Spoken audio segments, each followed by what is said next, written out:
नमस्कार विद्यार्थी मित्रांनो, आजचा आपला फर्स्ट चॅप्टरमधला टॉपिक आहे कंपॅरिझन ऑफ रॅशनल नंबर्स. आता पहा, याच्यामध्ये compare the numbers 3/2 and 2/3, write using the proper symbol less than, equal to or greater than. आता सोल्युशन बघा. फॉर मेकिंग डिनॉमिनेटर्स इक्वल, आता आपल्याला छेद सारखे करून घ्यायचे आहेत. Multiply first fraction with denominator of second fraction and multiply second fraction with the denominator of first fraction. आता 3/2 आहे, तर 3ला 3ने मल्टिप्लाय करायचं आणि हा 2 आहे त्याला पण 3ने मल्टिप्लाय करायचं. म्हणजे फर्स्ट जो फ्रॅक्शन आहे त्याच्या अंशाला आणि छेदाला अंशाने गुणायचं, बरोबर. त्यानंतर हाला 9/6 आला. त्यानंतर 2/3 आहे, दुसरा फ्रॅक्शन आहे 2/3. तर आता 2ला 2ने मल्टिप्लाय करायचं आणि ह्या 3ला सुद्धा 2ने मल्टिप्लाय करायचं. म्हणजे इथे सुद्धा कशाने मल्टिप्लाय करायचं आहे आपल्याला? डिनॉमिनेटरनेच मल्टिप्लाय करायचं आहे. तो आला 4/6. आता इथे आपल्या लक्षात येते की दोन्हीकडचे छेद म्हणजे न्यूमरेटर सारखे झालेले आहेत, डिनॉमिनेटर सारखे झालेले आहेत. त्यामुळे काय झालं बघा की देअरफॉर 9/6 इज ग्रेटर दॅन 4/6. मग आता इथे पहा, देअरफॉर 3/2 इज ग्रेटर दॅन 2/3. याप्रमाणे आपण इथे कंपॅरिझन केलेले आहे. तर आता आपण 9/6 आणि 4/6 आपण नंबर लाईनवरती पण दाखवू शकतो, कारण मोठा कोण आहे? 9/6 4/6 पेक्षा. आता we know that for any pair of numbers on a number line the number to the left is smaller than the other. डाव्या बाजूचे म्हणजे नंबर लाईन आपल्याकडे असेल तर हा 0 आहे ओरिजिन, आणि याच्या डाव्या बाजूचे सगळे अंक निगेटिव्ह असतात आणि उजव्या बाजूचे सर्व अंक पॉझिटिव्ह असतात. तर आपल्याला माहिती आहे की डावीकडचे अंक on a number line the number to the left is smaller than the other, म्हणजे इतर नंबरपेक्षा ते छोटे असतात. म्हणजे जसं जसं उजवीकडे जावं तशी तशी नंबर कसे होतात? मोठे मोठे होत जातात. Also if the numerator and the denominator of a rational number is multiplied by any non zero number then the value of rational number does not change. म्हणजे आपण जर एखाद्या रॅशनल नंबरच्या डिनॉमिनेटरला काय केलं, न्यूमरेटर आणि डिनॉमिनेटरला नॉन झिरो नंबरने multiply केलं, तर त्याची किंमत जी असते त्याची व्हॅल्यू ती चेंज होत नाही. It remains the same. Example बघा, A/B is equal to K × A upon K × B. कारण K is not equal to 0 घेतलं तर. आता इथे K हा एकच नंबर असणार आहे, त्यामुळे ह्याची व्हॅल्यू कशी होणार आहे? सेम होणार आहे. आता इथे बघा, -4/5 3/2. मग मोठं कोण आहे? नॅचरली पॉझिटिव्ह नंबरच मोठा असणार, म्हणजे 3/2 इज ग्रेटर दॅन -4/5. -7/4 -3/5. मग याच्यामध्ये मोठं कोण आहे? तर आता इथे आपल्याला जर आपण क्रॉस मल्टिप्लिकेशन केलं, बघा आता 5/-7 म्हणजे आले इथे -35 आणि इथे आले 4/3 -12 आले. म्हणजे मोठे कोण झाले? इकडचा नंबर.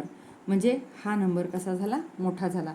कारण निगेटिव्ह नंबर्समध्ये जो छोटा नंबर असतो तो त्याची व्हॅल्यू मोठी असते, कारण डाव्या बाजूचा उजव्या बाजूचा नंबर आहे हा -12 म्हणून. आता इथे पण बघा, इथे मोठं कोण येईल? बघा 5/3 अँड 3/2. मग इथे सुद्धा 5 2 10, 3 3 9. म्हणजे मोठे कोण आले? 10. म्हणजे याप्रमाणे, म्हणजे हा जो आहे फ्रॅक्शन तो मोठा झाला. याप्रमाणे आपण कंपॅरिझन करू शकतो. आता इथे बघा, इम्पॉर्टंट रूल्स काय आहेत याच्यासाठी? तर A negative number is always less than A positive number. मग आता -100 आहेत, हे कधीही 0पेक्षा कसे असणार आहेत? लेस असणार आहेत. To compare two negative numbers such as A and B. दोन निगेटिव्ह नंबर्स आहेत A and B are positive numbers. A and B are positive numbers such that A is greater than B. Then negative A is less than negative B. Means जर आपण A जर B पेक्षा मोठा असेल पण त्यांच्या value जर negative केल्या तर A काय होतो? B पेक्षा छोटा होतो. आता 15 आणि 12 आहे, तर इथे कोण मोठा होणार आहे? 15 12पेक्षा मोठा आहे. पण जर ते निगेटिव्ह झाले तर कोण मोठा झाला? -12 हा याची व्हॅल्यू कशी झाली? जास्त मोठी झाली. याप्रमाणे आपण नंबर्स लिहू शकतो. आता आपल्याकडे आणखीन एक एक्झाम्पल आहे बघा, -3/2 अँड -4/5. आता इथे आपण काय करायचं? कम्पेअर करायचं आहे. तर 3/2 आता 3/5 आणि 2/5 याच्या डिनॉमिनेटरने आपण दोन्हीकडे गुणूयात. किती आले? 15/10 आले. 4/5ला सुद्धा इकडच्या डिनॉमिनेटरने गुणूयात. 4 × 2 5 × 2 म्हणजे किती आले 15/10 आणि 8/10. आता मोठं कोण झालं 15/10 इज ग्रेटर दॅन 8/10. पण जर हे निगेटिव्ह केले तर कोण मोठे होणार आहे, जी संख्या लहान होती ती संख्येची किंमत काय होणार आहे, मोठी होणार आहे. म्हणजे -4/5 ही संख्या मोठी होणार आहे. आता रूल्स पहा. Rules to compare two rational numbers. If a/b and c/d are rational numbers such that b and d are positive, a/b आणि c/d रॅशनल नंबर्स आहेत आणि बी डी पॉझिटिव्ह आहेत, तर काय होणार आहे, if a into D is less than b into C then a/b is less than c/d. If a into D is equal to b into C then a/b is equal to c/d. म्हणजे हा जो गुणाकार आहे तो same आला. जर a into D हा लेस आला b इंटू सी पेक्षा तर इकडचा फ्रॅक्शन मोठा झाला. इक्वल टू असेल तर दोन्ही फ्रॅक्शन सेम आहेत. आणि a into D is greater than b into C then a/b is greater than c/d. अशा प्रकारे आपण फ्रॅक्शन्समधलं काय दाखवू शकतो, संबंध, क्रमसंबंध दाखवू शकतो. आता इथे आपण काय करायचं आहे, प्रॅक्टिस सेट 1.2 सोडवायचा आहे. हा पहा प्रॅक्टिस सेट 1.2 आपल्यासमोर आहे. आता याच्यामध्ये पहा, याच्यामधलं पहिलं एक्झाम्पल आहे तोंडी आपण सोडू शकतो. -7, -2 मोठे कोण आहेत, -2. 0, -9/5 नॅचरली 0 मोठा असणार आहे कारण निगेटिव्ह नंबर हा 0पेक्षा लहान असतो. त्यानंतर 8/7 आणि 0, 8/7 मोठे आहेत. -5/4, 1/4 -5/4 लेस दॅन 1/4 म्हणजे 1/4 मोठे असणार आहेत. आता इथे हे पुढचं जे आहे तिथे मात्र आपल्याला गणिती क्रिया करावी लागणार आहे. 5th नंबरचं एक्झाम्पल आहे 40/29 आणि 141/29. हां, आता इथे काय झालेलं आहे, दोन्हीकडे छेद सारखा आहे. आता छेद सारखा असेल तेव्हा आपण अंशातली संख्या बघायची. तर मोठं कोण आहे 141, म्हणजे कुठला फ्रॅक्शन मोठा झाला, 141 असलेला फ्रॅक्शन मोठा झाला. त्यानंतर 6वं एक्झाम्पल बघा, -17/20 -13/20. आता इथे 13ची व्हॅल्यू छोटी आहे -17पेक्षा, कारण दोन्हीकडे डिनॉमिनेटर सेम आहे. म्हणजे मोठी संख्या कोणती आली, -13/20. त्यानंतर 7वं एक्झाम्पल बघा, 15/12 आणि 7/16. जेव्हा छेद वेगवेगळे असतात त्यावेळेला काय करायचं, आपण क्रॉस मल्टिप्लिकेशन करायचं. म्हणजे 15 × 16 आणि इथे 7 × 12. मग आता हा गुणाकार आला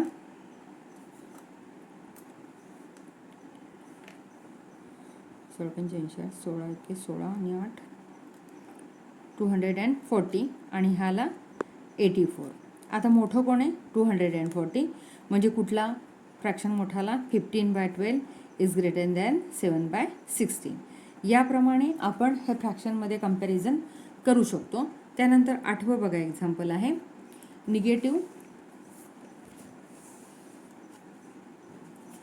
पहा 8वं एक्झाम्पल, -25/8 आणि -9/4.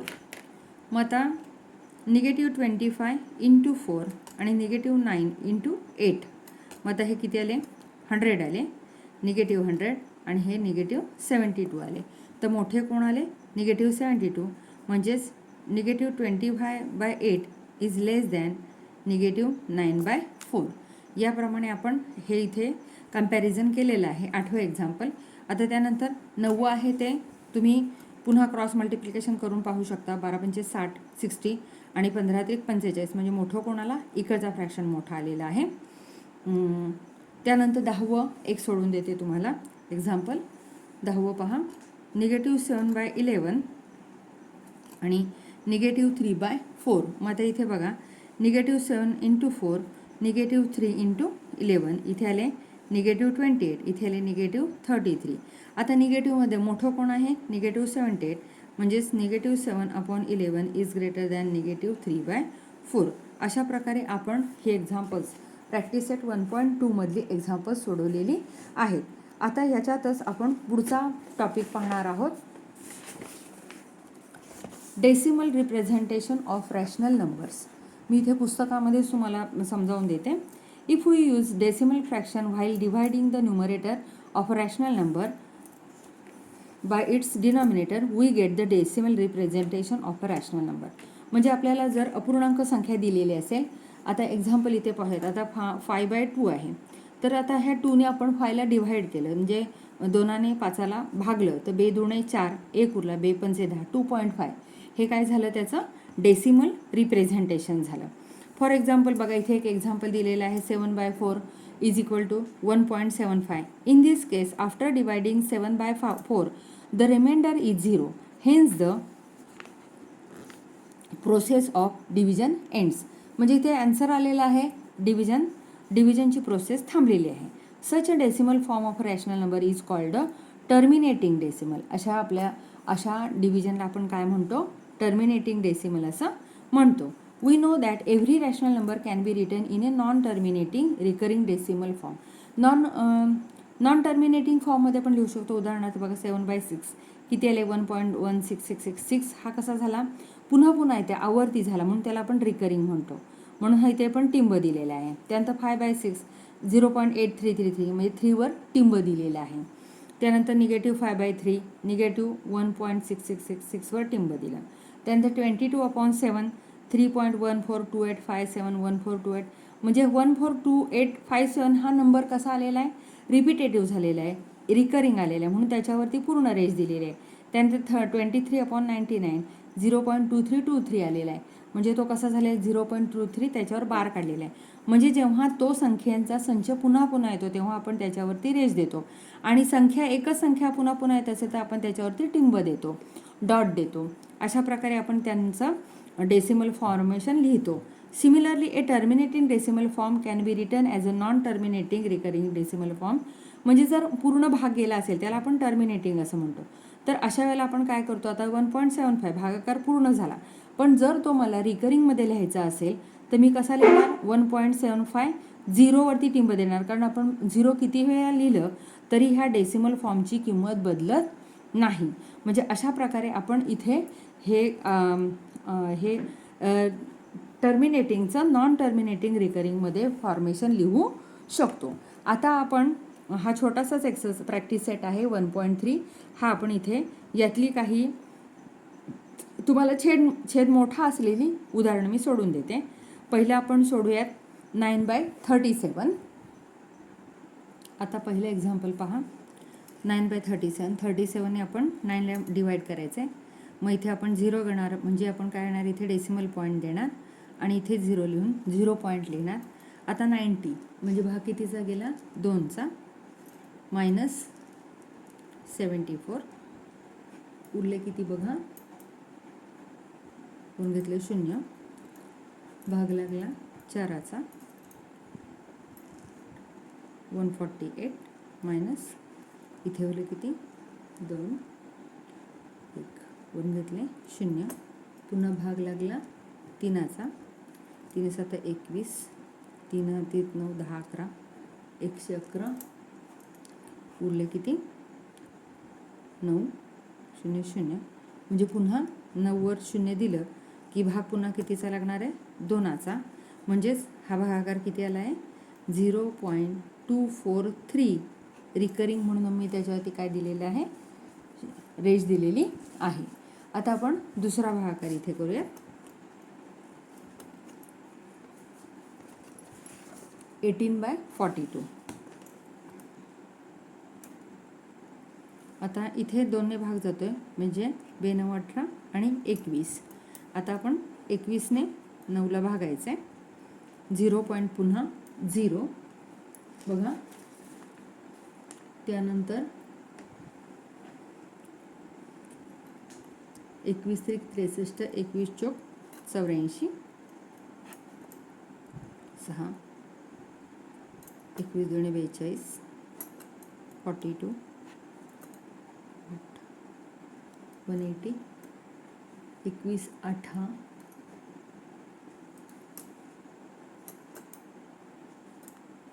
168, 120 आले, परत 21 5 105,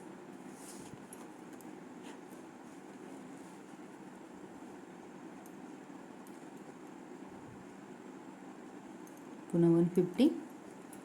आता 150 म्हटल्यानंतर भाग कितीचा गेला, 7,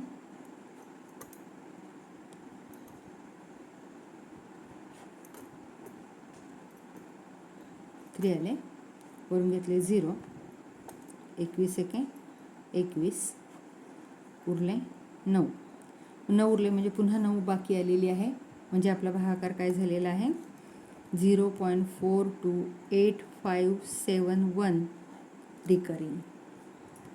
याप्रमाणे 8571 याप्रमाणे आपला हा दुसरा भागाकार झालेला आहे. आता आपण तिसरा भागाकार करणार आहोत. पहा 9/14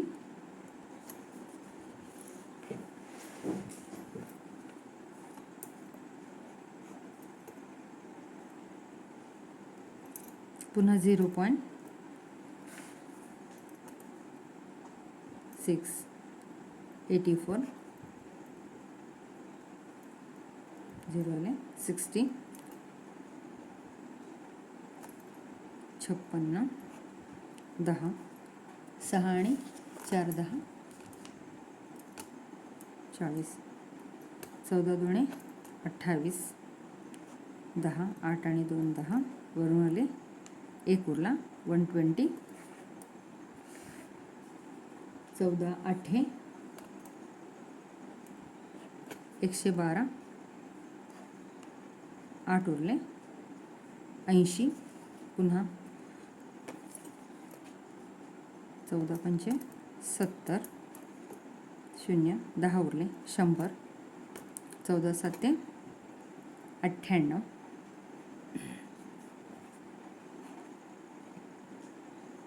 मग 20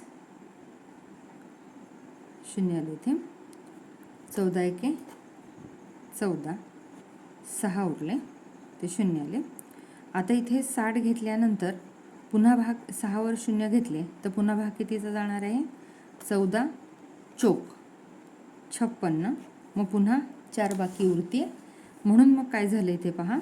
मग इथे आपण जेव्हा भागाकार केला तर 6 नंतर 42851 हे काय झाले रिकरिंग झाले, म्हणजे आपला भागाकार झालेले 0.442851 आणि पुन्हा आपले 4 येणार आहेत, म्हणून मी इथपर्यंत याच्यावरती रेज देते आणि हा पुढचा 4 लिहित नाही. अशा प्रकारे आपण इथे हे डिव्हिजन केलेलं आहे. हे मोठं डिव्हिजन आहे, नीटपणे तुम्ही पाहून घ्या. त्यानंतर पुढचं पहा 5वं एक्झाम्पल बघा -11/13. मग आता निगेटिव्ह साईन आपण आधी तशीच ठेवूयात. 13 11 0.0 घेतल्या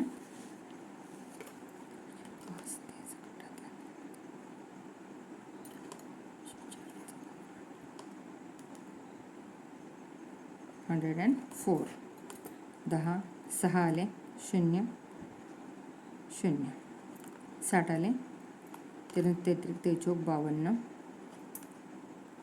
52 8 आले 80